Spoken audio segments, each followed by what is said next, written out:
Ada kembali di Mahasiswa Bersuara, pemirsa. Saya ke Saka Kempot. Saka, kamu kan masih muda banget. Kira-kira kamu berani nggak untuk mengkritis, being critic? Buat pertanyaannya, kalau jawabanku sendiri ya, apakah aku berani buat berkritis? Karena normalnya anak muda Indonesia itu emang harus berkritis, berpikiran kritis. Harus. Karena apa yang diajarin di sekolah adalah ayo berpikiran kritis. Gitu kan. Jadi kalau ditanya apakah aku berani berkritis, aku pasti berani. Karena itu hakku buat bersuara juga kan. Hak sebagai warga negara untuk bersuara. Ya. Tepuk tangan dong untuk Saka. Masih 17 tahun udah berani. Tapi ada nggak rencana ke depannya mungkin melalui lagu-lagu, menciptakan lagu-lagu yang mengkritisi gitu misalnya? Mungkin jika ada satu dua hal yang mungkin sudah gawat sekali, mungkin aku bakal bikin lagu yang mengkritik gitu ya. Oh, jadi tunggu genting dulu dong. Sebenarnya buat saat ini sih udah genting ya mungkin ya. Oh gitu. Udah genting mungkin sekarang ya. Tapi ya buat bikin lagu yang berkritik mungkin agak nanti dulu. Oke, kenapa? Karena masih ada banyak senior-seniorku juga yang pastinya mereka lebih paham lah tentang hal ini kan. Yang mereka sudah paham tentang mungkin dunia politik juga, mungkin yang mereka lebih mengikuti daripada aku mungkin ya. Mungkin karena aku masih sibuk sekolah sana sini juga kan, gak mengikuti mereka yang mungkin media sosialnya juga sudah penuh dengan begitu kan. Jadi mungkin ketika seniorku sudah membuat seperti itu, aku mungkin mulai terinspirasi juga, aku mulai mengikuti apa yang terjadi. Jadi aku juga bakal berani buat membuat. Iya, tapi kalau Saka melihat apakah anak muda zaman sekarang mereka itu kritis-kritis gak sih? Atau mungkin teman-teman Saka dan lain-lain? Kalau dari sudut pandangku sendiri, dari teman-temanku mungkin ya, aku sendiri menilai mereka sudah mulai kritis ya. Karena memang ya itu lagi balik ke awal, kalau di sekolah kita sudah ditekan untuk menjadi pemuda yang berpikiran kritis begitu. Oke. Luar biasa loh Saka ini ya, masih muda tapi pengetahuannya luas sekali. Untuk teman-teman dari UNS mungkin kira-kira adakah yang ingin bertanya atau mungkin sharing pengalaman ketika menjadi kritis di sosial media? Oh, boleh yang sebelah kiri, nanti mbaknya yang sebelah sini yang kedua ya selanjutnya ya, boleh silakan. Perkenalkan nama, dari jurusan mana? Perkenalkan, nama saya Maratus Soliha dari program studi Pendidikan Pancasila dan Kewarganegaraan Fakultas Keguruan dan Ilmu Pendidikan. Oke, wow, tadi dari jurusan apa, Pancasila ya? Iya. Silakan, pertanyaannya apa? Apakah peran orang kritis ini lebih baik tetap menyuarakan pendapatnya dan menunggu jawaban dari orang-orang yang berada di lingkungan itu, atau orang kritis itu masuk ke dalam lingkungan itu tetapi merubah pola pikirnya agar tetap satu hati atau satu pemikiran dengan orang-orang kritis di luar sana yang tetap menyuarakan pendapatnya? Pertanyaannya itu bagus banget dan benar-benar mahasiswa bersuara sekali. Ya benar. Jadi saya jawab berdasarkan pengalaman ya, maksudnya berdasarkan pengalaman. Jadi ketika kita di dalam, kritik kita itu bukan berarti kita dibungkam, bukan. Kritik itu tetap ada, tapi secara pikiran. Artinya ketika kita di dalam, kita kan sudah menjadi co-kreator kebijakan. Artinya kita pun bekerja untuk siapa? Masyarakat.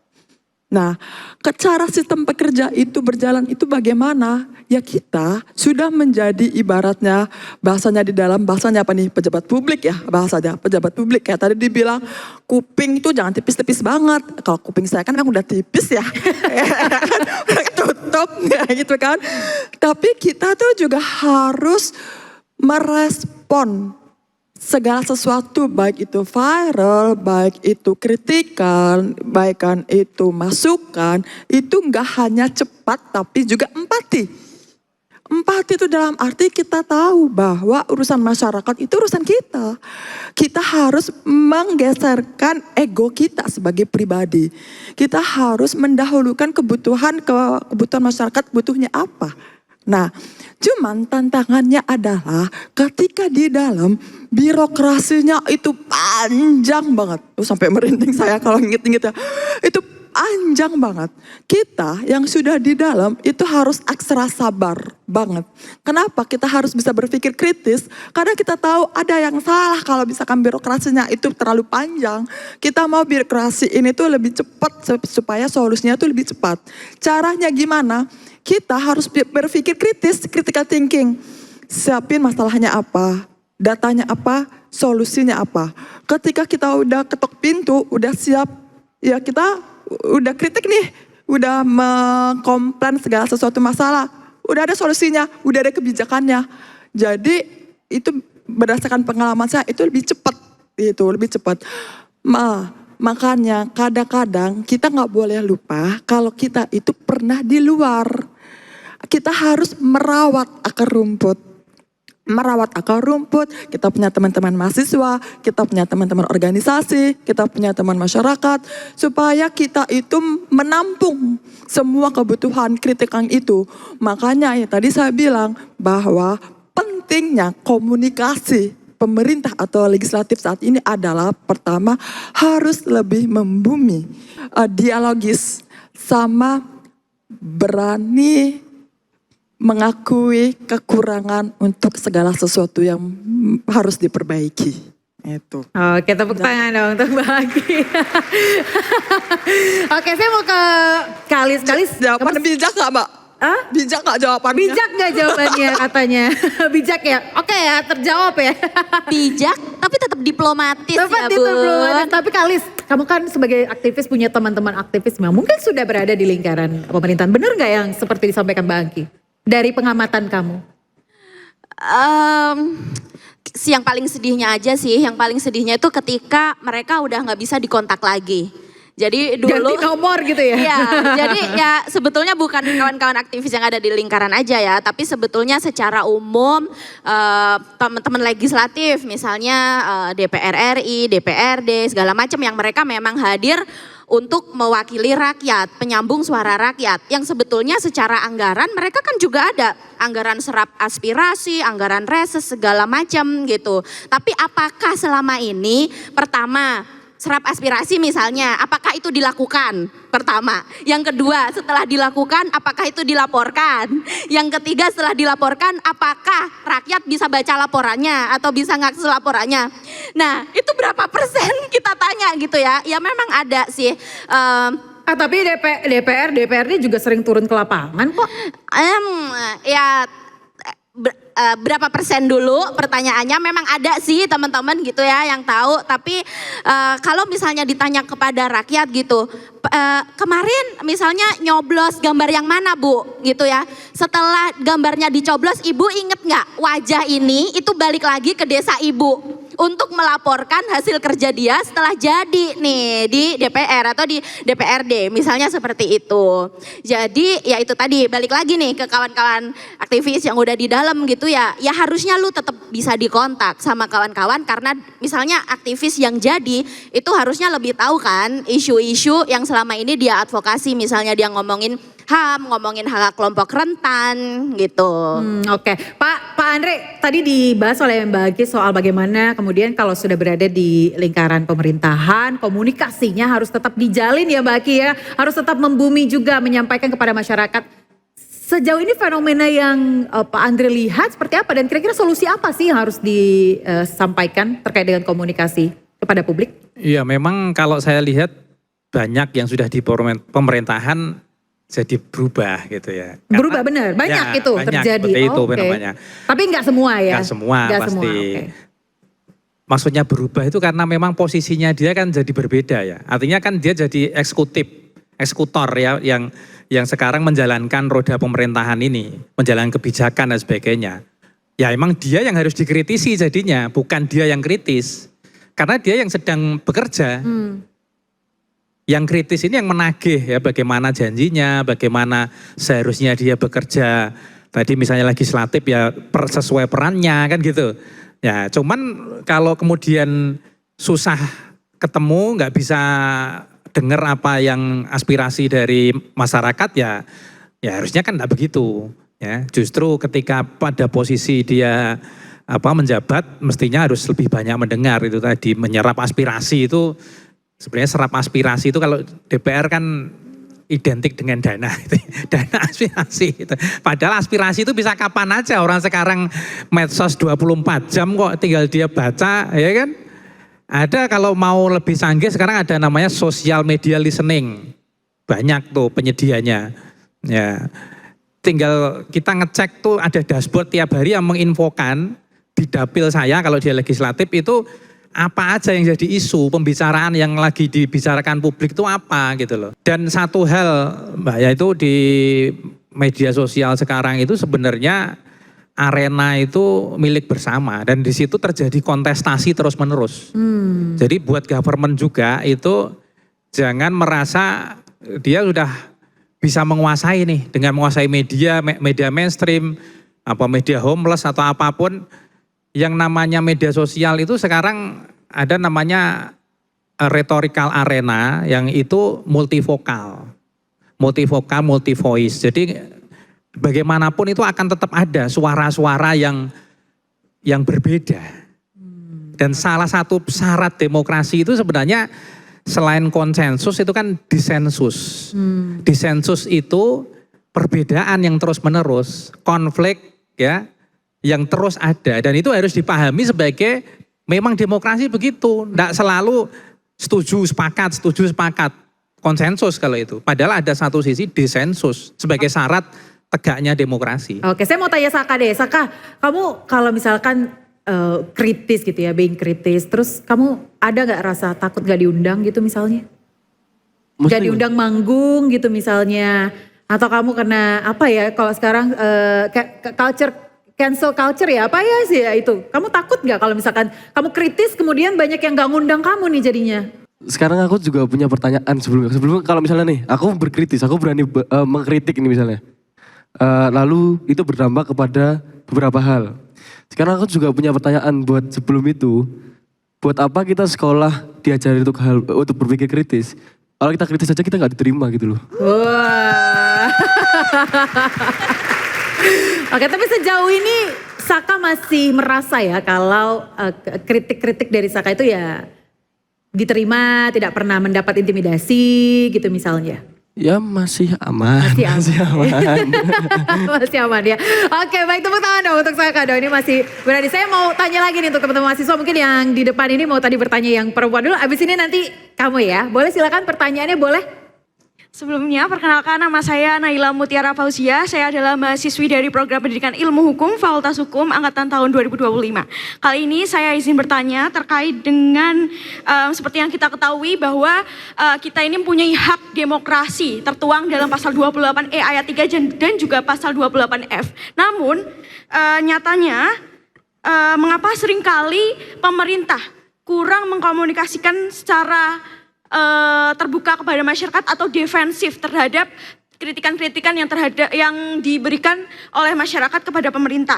Lalu Indonesia ini terkenal dengan slogan no viral no justice ya teman-teman, yang seperti yang kita ketahui kalau tidak ada kasus yang di-up maka tidak ada keadilan. Contohnya kasus-kasus yang sering terjadi itu yaitu kasus HAM di Indonesia itu sampai saat ini belum ada justice atau keadilan, contohnya yaitu di kasus Akseina, kasus Manggi, kasus Munir dan juga beberapa kasus-kasus HAM lainnya. Maka dari itu ini membuktikan bahwa pemerintah kurang responsif terhadap kritikan masyarakat.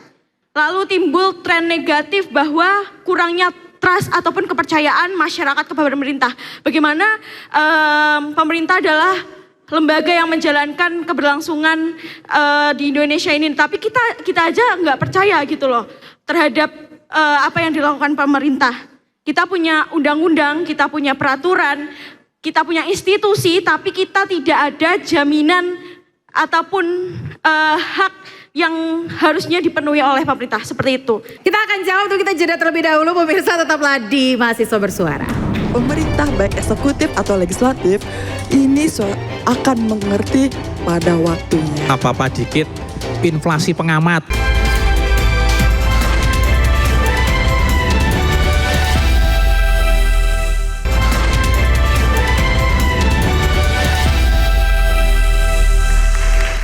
Ya pemirsa, kita akan menjawab pertanyaan dari mahasiswi tadi terkait dengan kenapa sih seringkali pemerintah ini kalau dikritik jadi defensif gitu. Sebenarnya seperti apa sih perspektif dari pemerintah itu sendiri ketika menghadapi banyak kritikan, Mbak Angki?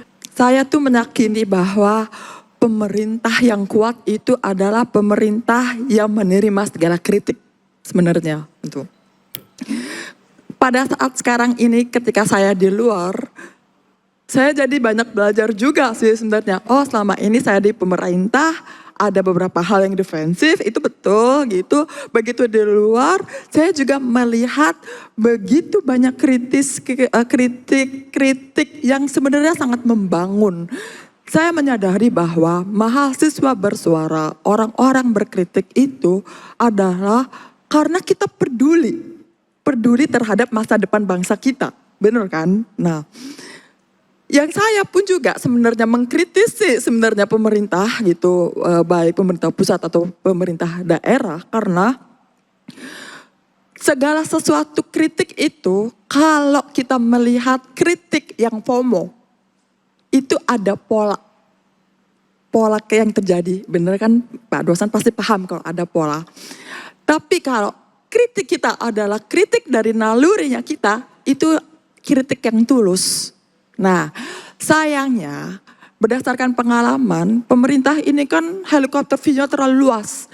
Yang diambilnya itu secara mayoriti dibanding minoritinya. Jadi kalau yang diambilnya adalah mayoriti, seakan-akan ini tuh semua pola. Nah, pola ini adalah yang menjadi ancaman. Itu yang ditangkap nih.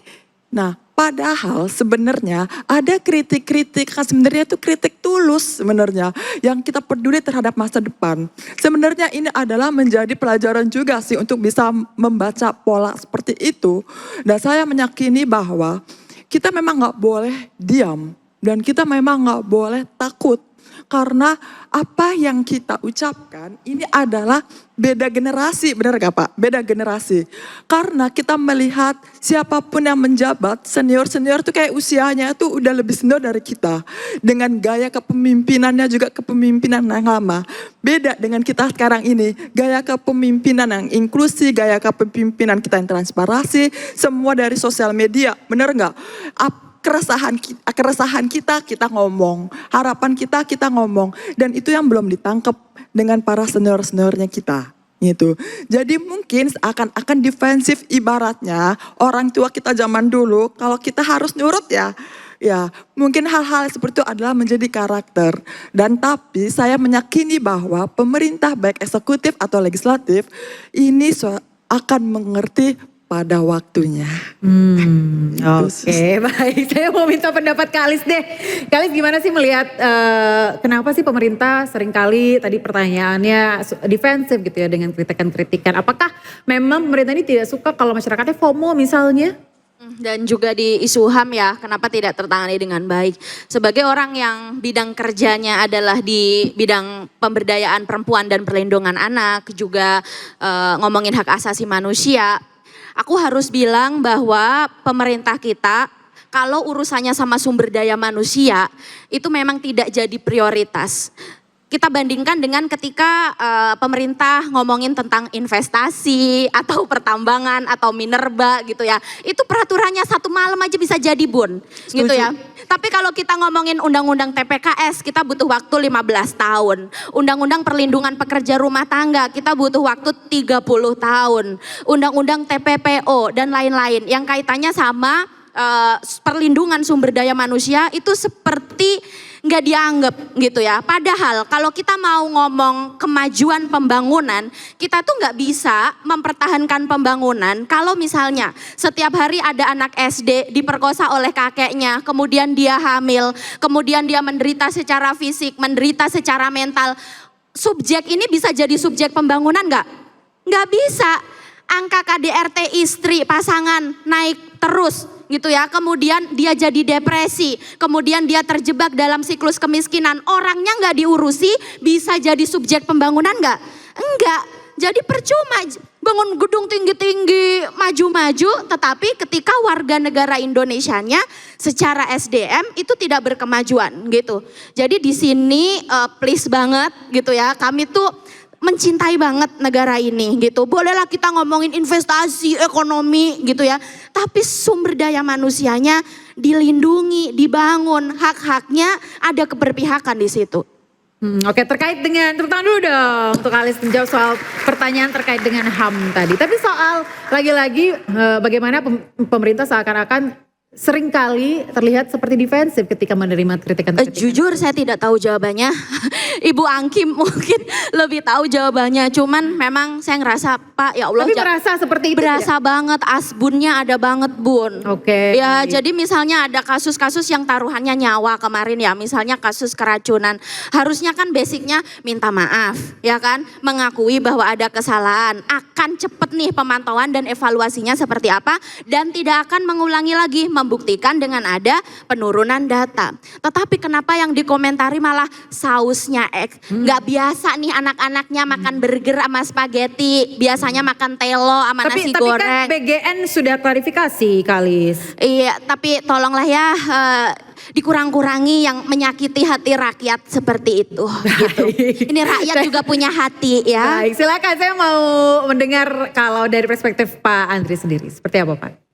Yang apa? Terkait dengan komunikasi defensif. lagi-lagi yang defensif itu. Seperti Ya memang belakangan ini terkesan begitu ya. Jadi mungkin dalam 1,5 tahun, 1,7 bulan kalau nggak salah di pemerintah ini iklim ya itu kan terasa ya kalau iklim itu artinya dari ada satu kasus, ada kasus lain dan sebagainya itu jadi loh ini kok jadi sekarang orang jadi agak takut nih mau ngomong dan sebagainya.